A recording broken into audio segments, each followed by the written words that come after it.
à automatiser le maximum les tâches administratives pour réduire les coûts de fonctionnement.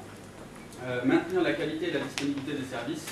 Donc ça, c'est les niveaux de service par rapport aux utilisateurs, mais par rapport aussi potentiellement à des clients ou à des partenaires, puisqu'aujourd'hui, ce qui change aussi dans les systèmes d'information, c'est des sociétés, c'est que c'est plus que à destination des utilisateurs de l'entreprise, mais souvent à destination d'autres entreprises ou de partenaires, de fournisseurs. Il y a de plus en plus de parties externes accessibles par de tierces personnes à la société dans les systèmes d'information. Donc ça veut dire souvent, comme c'est à l'extérieur, en gros, quand ça ne fonctionne pas à l'intérieur, dans une certaine mesure, ça peut être admissible, mais à partir du moment où on offre un service au public ou à d'autres personnes de l'extérieur de la société, là, on a besoin d'une qualité de service encore plus grande, puisque c'est l'image de la société qui est en cause.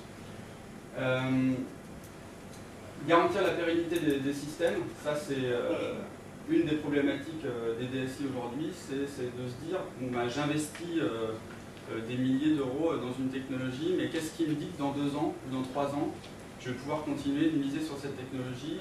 Quel va être le coût de sortie si elle est plus maintenue, si elle est plus disponible? Est-ce que ça ne va pas me coûter plus cher que d'investir plus maintenant? Donc en fait, voilà, un calcul de retour sur investissement pour chaque technologie sur du long terme. Et puis, bien sûr, les aspects de sécurité. Bon alors, la première partie qui est gérer son parc informatique, hein, c'est souvent ce qu'on appelle asset management. Donc ça, c'est typiquement ce qui est couvert par GLPI aujourd'hui, ce qui est très bien couvert par GLPI aujourd'hui. Donc effectivement, c'est l'inventaire matériel, l'inventaire logiciel, un état des lieux sur les licences, l'affectation des matériels et des logiciels. Ça, on a une problématique de plus en plus forte, aussi bien dans les comptes privés que dans les grandes administrations publiques, de savoir à qui est affectée une partie du système d'information, qui l'utilise. Et donc, notamment dans certaines sociétés, avec une refacturation interne d'un pourcentage d'utilisation des moyens informatiques entre les services métiers et la DSI. Encore plus quand il y a des filiales, il y a des séparations carrément avec des comptes séparés. On a en fait une sorte de groupement d'intérêt économique qui représente le service informatique, qui est au service de plusieurs entités vraiment distinctes, d'où la notion d'entité qui a été développée dans GLPI, de manière à cloisonner et à savoir faire des états précis pour chaque sous-compte de la société. On verra aussi que ça, c'est utilisé aussi pour des sociétés de services qui vont offrir une solution de gestion de parc à leur client final et qui vont pouvoir en fait refacturer ce service pour chaque compte. Et puis bien sûr une gestion des contrats, donc les contrats c'est les contrats à licence, et puis les contrats par rapport à des intervenants sur l'informatique ou d'autres sociétés qui gravitent autour du système d'information. Donc la sous-traitance, l'assistance, etc. Bon, ensuite, les aspects financiers, aujourd'hui, ce que nous réclame le marché, c'est d'avoir en fait des outils qui consolident l'information à tous les niveaux, c'est-à-dire aussi bien en termes de parc PC que des centres de données, des serveurs, des switches, des imprimantes, enfin l'ensemble de ce qui fait tourner l'informatique d'une société. Et bien sûr aussi sur les licences et surtout sur ce que coûte le run de tout ça, l'assistance et la maintenance de tout ça.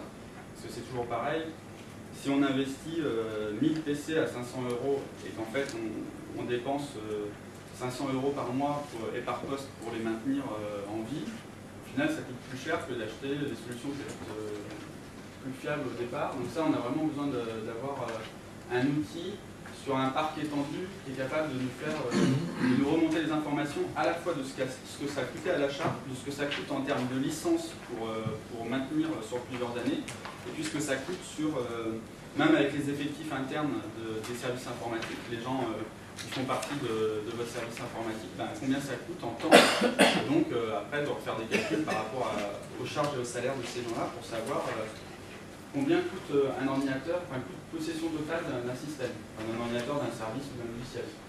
Calcul d'amortissement, les aspects d'immobilisation, donc le retour sur investissement, j'en ai parlé, et puis aussi savoir donner une vision vers le futur, c'est-à-dire savoir répondre à notre directeur financier. Aujourd'hui, ça nous coûte ça l'informatique, mais en 2012, d'après les tableaux de bord qu'on a et toutes les données qu'on a dans notre système de gestion de service, on pense que ça nous coûtera ça. Ou on arrivera à infléchir la courbe dans un sens ou dans l'autre. Donc nous, on a travaillé pour notamment des grands groupes qui s'occupent de l'énergie, etc. Mais en fait, ils ont clairement le signal qui est envoyé des directions financières au DSI, c'est moins 20% tous les ans dans les années à venir, sur les coûts de fonctionnement.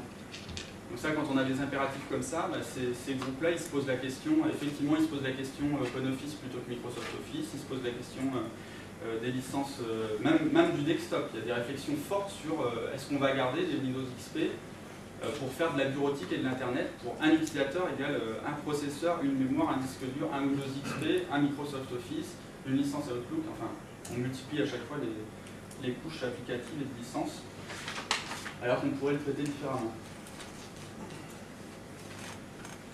Bon, ben, superviser son système d'information, ça va aussi, c'est lié à la continuité de service et puis au niveau de service qu'on peut rendre à ses utilisations internes et pour l'extérieur. Et puis, là aussi, on a un changement du métier de la supervision qui était au départ vraiment une supervision technique de chaque host, de chaque machine, de chaque processeur ou des choses très techniques sur chaque machine. Aujourd'hui, ce que réclame le marché, c'est vraiment de l'hypervision, c'est en fait de savoir mon service globalement, mon service de télépaiement en ligne, qui va avoir des dépendances par rapport à plusieurs serveurs web, par rapport à des connexions réseau sécurisées, par rapport à tout un tas de services plus techniques en dessous. Une supervision qui va savoir dire au plus haut niveau de la DSI, ce service-là, il est off et pour telle et telle raison. Donc ça, c'est les tendances. Et puis, la supervision